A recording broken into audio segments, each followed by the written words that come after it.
Hi hello everyone, welcome to Shikshanave Shakti YouTube channel. ಸ್ನೇಹಿತರೆ, ಇಂದು ಎಲ್ಲ ಸ್ಪರ್ಧಾತ್ಮಕ ಪರೀಕ್ಷೆಗಳಲ್ಲಿ ಕೇಳಬಹುದಾದ ಮಹತ್ವದ ಪ್ರಶ್ನೆಗಳ ಕುರಿತಾಗಿ ಈ ವಿಡಿಯೋದಲ್ಲಿ ತಿಳಿದುಕೊಳ್ಳೋಣ. Important questions for all competitive exams. ಎಲ್ಲ ಕಾಂಪಿಟೇಟಿವ್ ಎಕ್ಸಾಮ್ಗಳಲ್ಲಿ ಕೇಳಬಹುದಾದ ಇಂಪಾರ್ಟೆಂಟ್ ಕ್ವಶನ್ಗಳ ಕುರಿತಾಗಿ ಇಂದು ಈ ವಿಡಿಯೋದಲ್ಲಿ ಚರ್ಚಿಸೋಣ. ಇದು ಭಾಗ 1 ಆಗಿದ್ದು ಹೀಗೆ ಈ ಸರಣಿ ಮುಂದುವರಿಯುತ್ತದೆ. ಎಲ್ಲ ಕಾಂಪಿಟೇಟಿವ್ ಎಕ್ಸಾಮ್ಗಳಾದ SDC, FDC, KAS, IAS, KSET, NET ಹಾಗೂ ಇತರೆ ಎಲ್ಲ ಕಾಂಪಿಟೇಟಿವ್ ಎಕ್ಸಾಮ್ಗಳಲ್ಲಿಯೂ ಕೇಳಬಹುದಾದ ಹಾಗೂ ಕೇಳಿದಂತಹ ಪ್ರಶ್ನೆಗಳ ಕುರಿತಾಗಿ ಈ ವಿಡಿಯೋದಲ್ಲಿ ತಿಳಿದುಕೊಳ್ಳೋಣ. ಪ್ರಶ್ನೆ: ದಕ್ಷಿಣ ಕನ್ನಡ ದಂಗೆಗೆ ಕಾರಣವಾದ ದಕ್ಷಿಣ ಕನ್ನಡ ಪ್ರದೇಶವನ್ನು ಯಾವ ಪ್ರಾಂತ್ಯಕ್ಕೆ ಸೇರಿಸಲಾಗಿತ್ತು?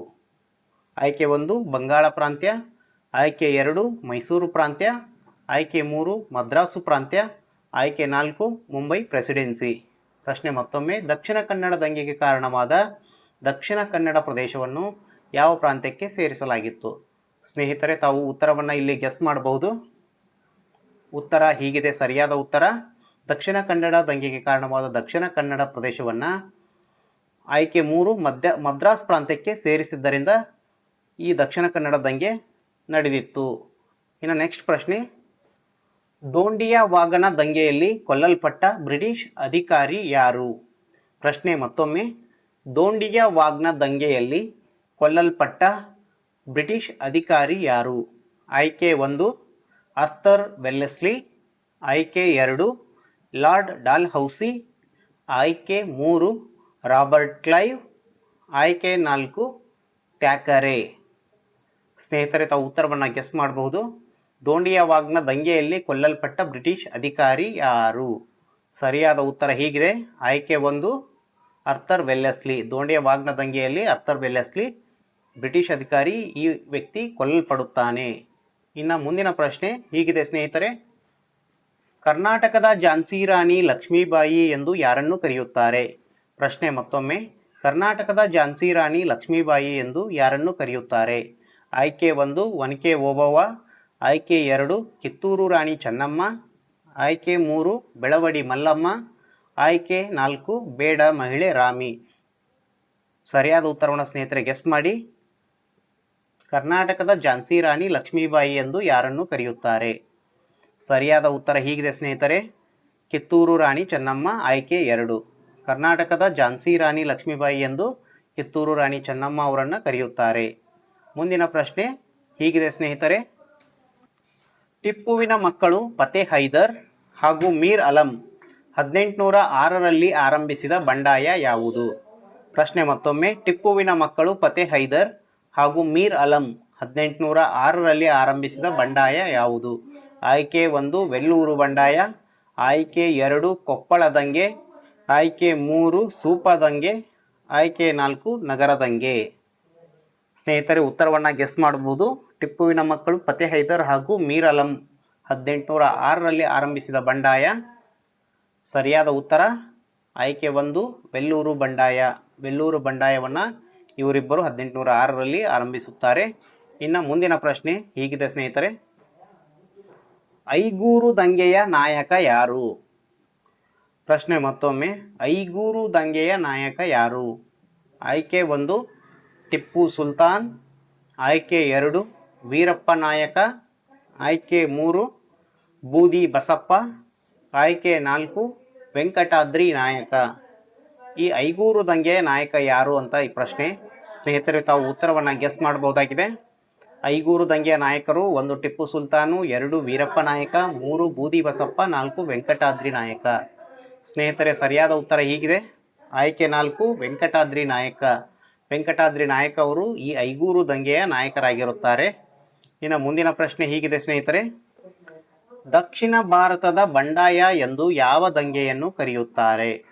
ಪ್ರಶ್ನೆ ಮತ್ತೊಮ್ಮೆ: ದಕ್ಷಿಣ ಭಾರತದ ಬಂಡಾಯ ಎಂದು ಯಾವ ದಂಗೆಯನ್ನು ಕರೆಯುತ್ತಾರೆ? ಆಯ್ಕೆ 1 ನಗರ ದಂಗೆ, ಆಯ್ಕೆ 2 ಕೊಡಗು ಬಂಡಾಯ, ಆಯ್ಕೆ 3 ನರಗುಂದ ಬಂಡಾಯ, ಆಯ್ಕೆ 4 ದೋಂಡಿಯ ವಾಗ್ ದಂಗೆ. ದಕ್ಷಿಣ ಭಾರತದ ಬಂಡಾಯ ಎಂದು ಯಾವ ದಂಗೆಯನ್ನು ಕರೆಯುತ್ತಾರೆ? ಉತ್ತರವನ್ನು ಗೆಸ್ ಮಾಡಬಹುದು. ಸ್ನೇಹಿತರೆ, ಸರಿಯಾದ ಉತ್ತರ ಹೀಗಿದೆ. ಆಯ್ಕೆ 4 ದೋಂಡಿಯ ವಾಗ್ದಂಗೆ. ಈ ದೋಂಡಿಯ ವಾಗ್ದಂಗೆಯನ್ನು ದಕ್ಷಿಣ ಭಾರತದ ಬಂಡಾಯ ಎಂದು ಕರೆಯಲಾಗುತ್ತದೆ. ಇನ್ನು ಮುಂದಿನ ಪ್ರಶ್ನೆಗೆ ಹೋಗೋಣ. ಮುಂದಿನ ಪ್ರಶ್ನೆ ಹೀಗಿದೆ. ಸಂಗೊಳ್ಳಿ ರಾಯಣ್ಣ ತಿಳಿದಿದ್ದ ಯುದ್ಧ ವಿದ್ಯೆ ಯಾವುದು? ಪ್ರಶ್ನೆ ಮತ್ತೊಮ್ಮೆ, ಸಂಗೊಳ್ಳಿ ರಾಯಣ್ಣ ತಿಳಿದಿದ್ದ ಯುದ್ಧ ವಿದ್ಯೆ ಯಾವುದು? ಆಯ್ಕೆ 1 ಕತ್ತಿ ವರಸೆ, ಆಯ್ಕೆ 2 ಮಲ್ಲ ಯುದ್ಧ, ಆಯ್ಕೆ 3 ಬಿಲ್ಲು ವಿದ್ಯೆ, ಆಯ್ಕೆ 4 ಗೆರಿಲ್ಲಾ ವಿದ್ಯೆ. ಈ ಸಂಗೊಳ್ಳಿ ರಾಯಣ್ಣ ತಿಳಿದಿದ್ದ ವಿದ್ಯೆ ಯಾವುದು? ಕತ್ತಿ ವರಸೆ, 2 ಮಲ್ಲ ಯುದ್ಧ, 3 ಬಿಲ್ಲು ವಿದ್ಯೆ, 4 ಗೆರಿಲ್ಲಾ ವಿದ್ಯೆ. ಸ್ನೇಹಿತರೆ, ಉತ್ತರವನ್ನು ಗೆಸ್ ಮಾಡಬಹುದು. ಸಂಗೊಳ್ಳಿ ರಾಯಣ್ಣ ತಿಳಿದಂತಹ ವಿದ್ಯೆ ಯಾವುದು? ಯುದ್ಧ ವಿದ್ಯೆ ಯಾವುದು? ಸರಿಯಾದ ಉತ್ತರ ಹೀಗಿದೆ. ಉತ್ತರ ಆಯ್ಕೆ 4 ಗೆರಿಲ್ಲಾ ವಿದ್ಯೆ. ಸಂಗೊಳ್ಳಿ ರಾಯಣ್ಣ ಈ ಗೆರಿಲ್ಲಾ ವಿದ್ಯೆಯನ್ನು ತಿಳಿದುಕೊಂಡಿದ್ದ. ಈ ಯುದ್ಧದಿಂದಾಗಿ ಆತ ಸೈನ್ಯ ಸಂಘಟನೆಯನ್ನು ಮಾಡ್ತಾ ಇದ್ದ. ಇನ್ನು ಮುಂದಿನ ಪ್ರಶ್ನೆಗೆ ಹೋಗೋಣ ಸ್ನೇಹಿತರೆ. ನಗರ ದಂಗೆಯ ರೂವಾರಿ ಯಾರು? ಪ್ರಶ್ನೆ ಮತ್ತೊಮ್ಮೆ, ನಗರ ದಂಗೆಯ ರೂವಾರಿ ಯಾರು?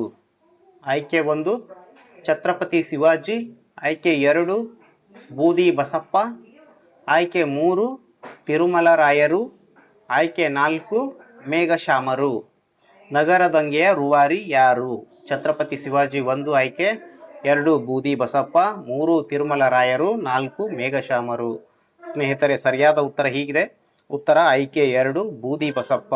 ಬೂದಿ ಬಸಪ್ಪ ಅವರು ಈ ನಗರ ದಂಗೆಯ ರೂವಾರಿ ಆಗಿರುತ್ತಾರೆ. ಸ್ನೇಹಿತರೆ, ಇನ್ನು ಮುಂದಿನ ಪ್ರಶ್ನೆಗೆ ಹೋಗೋಣ. ಮುಂದಿನ ಪ್ರಶ್ನೆ ಹೀಗಿದೆ. ಭಾವೆ ಭಾಸ್ಕರ್ ರಾವ್ ಈ ಬಂಡಾಯಕ್ಕೆ ಸಂಬಂಧಿಸಿದ್ದಾರೆ. ಭಾವೆ ಭಾಸ್ಕರ್ ರಾವ್ ಈ ಬಂಡಾಯಕ್ಕೆ ಸಂಬಂಧಿಸಿದ್ದಾರೆ. ಆಯ್ಕೆ 1 ನರಗುಂದ ಬಂಡಾಯ, ಆಯ್ಕೆ 2 ಸುರಪುರ ದಂಗೆ, ಆಯ್ಕೆ 3 ಹಲಗಲಿಯ ದಂಗೆ, ಆಯ್ಕೆ 4 ನಿಪ್ಪಾಣಿ ದಂಗೆ. ಸ್ನೇಹಿತರ, ಪ್ರಶ್ನೆ ಮತ್ತೊಮ್ಮೆ, ಭಾವೆ ಭಾಸ್ಕರ್ ರಾವ್ ಈ ಬಂಡಾಯಕ್ಕೆ ಸಂಬಂಧಿಸಿದ್ದಾರೆ. ಆಯ್ಕೆ 1 ನರಗುಂದ ಬಂಡಾಯ, ಆಯ್ಕೆ 2 ಸುರಪುರ ದಂಗೆ, ಆಯ್ಕೆ 3 ಹಲಗಲಿಯ ಬೇಡರ ದಂಗೆ, ಆಯ್ಕೆ 4 ನಿಪ್ಪಾಣಿ ದಂಗೆ. ಸ್ನೇಹಿತರೆ, ಸರಿಯಾದ ಉತ್ತರ ಹೀಗಿದೆ. ಆಯ್ಕೆ 1 ನರಗುಂದ ಬಂಡಾಯ. ಭಾವೆ ಭಾಸ್ಕರ್ ರಾವ್, ಬಾಬಾ ಸಾಹೇಬ್ ಅಂತ ಏನು ಕರಿತೀವಿ ನಾವು, ಅವರು ಈ ನರಗುಂದ ಬಂಡಾಯಕ್ಕೆ ಸಂಬಂಧಿಸಿದವರಾಗಿದ್ದಾರೆ. ಇನ್ನು ಮುಂದಿನ ಪ್ರಶ್ನೆ ಹೀಗಿದೆ ಸ್ನೇಹಿತರೆ. 1858ರಲ್ಲಿ ನಡೆದ ಸುರಪುರ ದಂಗೆಯ ನಾಯಕ ಯಾರು? 1858ರಲ್ಲಿ ನಡೆದ ಸುರಪುರ ದಂಗೆಯ ನಾಯಕ ಯಾರು? ಆಯ್ಕೆ 1 ಭಾವೆ ಭಾಸ್ಕರ್ ರಾವ್, ಆಯ್ಕೆ 2 ವೆಂಕಟಪ್ಪ ನಾಯಕ, ಆಯ್ಕೆ 3 ರಘುನಾಥ್ ರಾವ್, ಆಯ್ಕೆ 4 ತಿಮ್ಮಪ್ಪ ನಾಯಕ. ಪ್ರಶ್ನೆ ಮತ್ತೊಮ್ಮೆ, 1858ರಲ್ಲಿ ನಡೆದ ಸುರಪುರ ದಂಗೆಯ ನಾಯಕ ಯಾರು? ಆಯ್ಕೆ 1 ಭಾವೆ ಭಾಸ್ಕರ್ ರಾವ್, ಆಯ್ಕೆ 2 ವೆಂಕಟಪ್ಪ ನಾಯಕ, ಆಯ್ಕೆ 3 ರಘುನಾಥ ರಾವ್, ಆಯ್ಕೆ 4 ತಿಮ್ಮಪ್ಪ ನಾಯಕ. ಸ್ನೇಹಿತರ, ಸರಿಯಾದ ಉತ್ತರ ಹೀಗಿದೆ. ವೆಂಕಟಪ್ಪ ನಾಯಕ ಈ ಸುರಪುರ ದಂಗೆಯ ನಾಯಕರಾಗಿರುತ್ತಾರೆ. ಸ್ನೇಹಿತರೆ, ಮುಂದಿನ ಪ್ರಶ್ನೆಯನ್ನು ನೋಡೋಣ. ಮುಂದಿನ ಪ್ರಶ್ನೆಗಳನ್ನು ಭಾಗ 2ರಲ್ಲಿ ನೋಡೋಣ. ಸ್ನೇಹಿತರೆ, ಕೊನೆಗೊಂದು ಹಿತ ನುಡಿ. ನಿರಂತರ ಉರಿಯುವ ಸೂರ್ಯನನ್ನು ನೋಡಿ ಕತ್ತಲು ಹೇಗೆ ಭಯಪಡುತ್ತದೋ ಹಾಗೆ ನಿರಂತರ ಕಷ್ಟಪಡುವ ವ್ಯಕ್ತಿಯನ್ನು ನೋಡಿ ಸೋಲು ಹಾಗೆ ಭಯಪಡುತ್ತದೆ ಅಂತ ಸ್ವಾಮಿ ವಿವೇಕಾನಂದರು ಹೇಳುತ್ತಾರೆ. ಸ್ನೇಹಿತರೆ, ನಿರಂತರವಾಗಿ ಸೂರ್ಯ ಉರಿಯುವುದನ್ನು ನೋಡಿಯೇ ಕತ್ತಲು ಸರಿದು ಬೆಳಕು ಮೂಡುತ್ತದೆ. ಹಾಗೆ ನಿರಂತರವಾಗಿ ವ್ಯಕ್ತಿ ಕಷ್ಟಪಡುವುದನ್ನು ನೋಡಿಯೇ ಯಶಸ್ಸು ತಾನಾಗಿಯೇ ಬಂದೊದಗುತ್ತದೆ. ಅದೇ ರೀತಿ ಸೋಲು ಹಿಂದೆ ಸರಿಯುತ್ತದೆ. ಹಾಗೆ ನಿರಂತರವಾಗಿ ನಾವು ಕಷ್ಟಪಟ್ಟಾಗ, ಪ್ರಯತ್ನವನ್ನು ಪಟ್ಟಾಗ ಯಶಸ್ಸು ಕಟ್ಟಿಟ್ಟ ಬುತ್ತಿಯಾಗಿರುತ್ತದೆ. ನಾವು ಕೂಡ ಸತತವಾಗಿ ಕಷ್ಟಪಟ್ಟು ಅಧ್ಯಯನ ಮಾಡಿ ಯಶಸ್ವಿಯಾಗೋಣ ಅಂತ ಹೇಳ್ತಾ ಸ್ನೇಹಿತರೆ, ಮುಂದಿನ ವಿಡಿಯೋದಲ್ಲಿ ಮತ್ತೆ ಸಿಗೋಣ. ಅಲ್ಲಿಯವರೆಗೂ ಎಲ್ಲರಿಗೂ ಧನ್ಯವಾದಗಳು. ನಮ್ಮ ಚಾನಲನ್ನು ಸಬ್ಸ್ಕ್ರೈಬ್ ಮಾಡಿಕೊಳ್ಳಿ, ನಮ್ಮ ವಿಡಿಯೋನ ಲೈಕ್ ಮಾಡಿ, ಶೇರ್ ಮಾಡಿ. ಎಲ್ಲರಿಗೂ ನಮಸ್ಕಾರ. ಮತ್ತೊಮ್ಮೆ ಮುಂದಿನ ವಿಡಿಯೋದಲ್ಲಿ ಭೇಟಿಯಾಗೋಣ. ಜೈ ಹಿಂದ್, ಜೈ ಕರ್ನಾಟಕ.